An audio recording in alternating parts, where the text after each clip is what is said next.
Sweet Deception Part 2, the Center for Consumer Freedom. Industry best interests prioritize shareholders, not general public, and they prioritize profit over public health. As the economist Milton Friedman said, the only social responsibility of business is to profit. If it is known that sugar-dense products are harmful, then these corporations should not be allowed to self-regulate their advertising and scientific research. Industry self-regulation of scientific research and marketing allows industries to control what audiences are targeted in their advertising and what they can claim as scientific proof or research outcomes supporting their best interests. Third-party tactics are qualified as deceptive practices, shielding funders from liability and false claims. These are used by front groups and PR firms, and this technique pays reporters to write favorable articles about their clients or by sponsoring biased research which is falsely publicized as definitive evidence of their client's position. The Center for Consumer Freedom argues online that kids' health can be saved by the recess bell. This is in support of the argument of energy balance and emphasizes how they place the blame of obesity upon the consumer. The Center for Consumer Freedom contradicts itself when it claims that decreased physical activity is the lead cause of the obesity epidemic. This group simultaneously argues that this epidemic does not exist.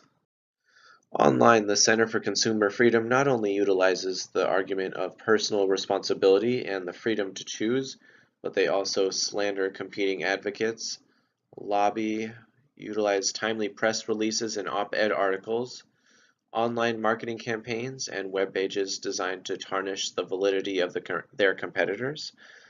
To the right, you can see their usage of Michael Bloomberg when he was opposing the soda tax in New York and how they were trying to slander him as well. The claim among sugar industry front groups is to increase individualism, not corporate regulation. The USDA implementation of added sugar labeling and daily value percentage of added sugar was retracted.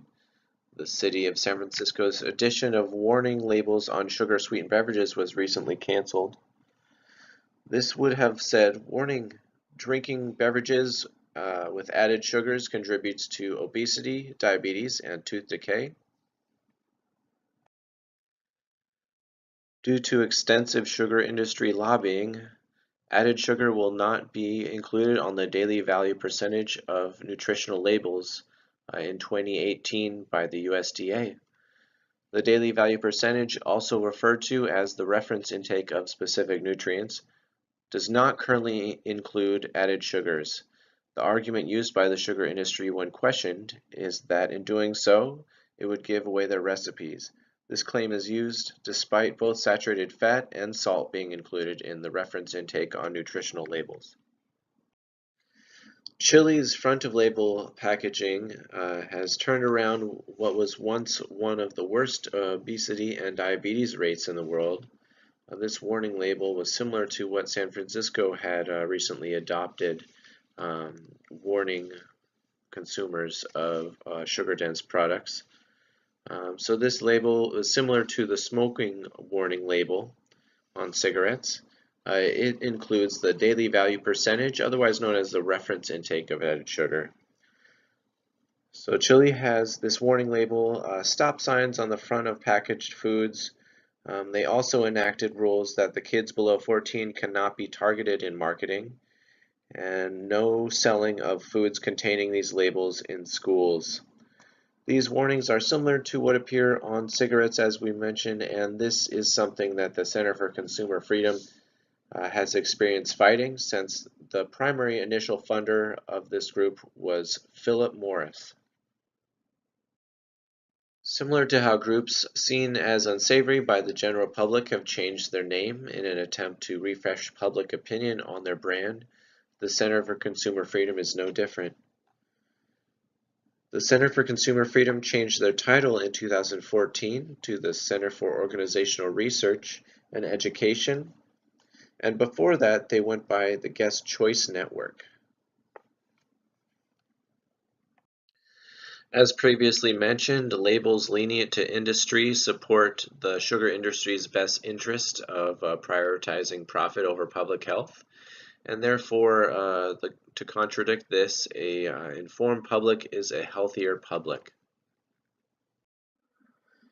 To combat the practices of front groups such as the Center for Consumer Freedom, we must reject the argument of individualism.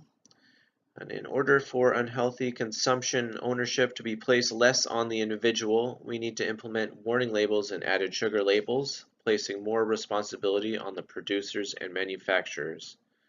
We also need a call for canceling of self-regulation of industry claims, which prioritize increasing profit over public health. So what we need now is regulation, not recommendation. Currently, the World Health Organization recommends the daily value percentage of added sugar intake to be at around 5% of your total for that day.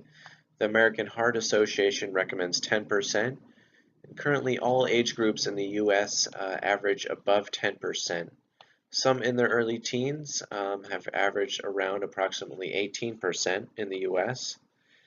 And so as of a recent Robert Wood Johnson Foundation study, which took place between 2007 and 2010, parents surveyed had been found to purchase sugar-sweetened beverages at much lower rates for their children when shown the warning label.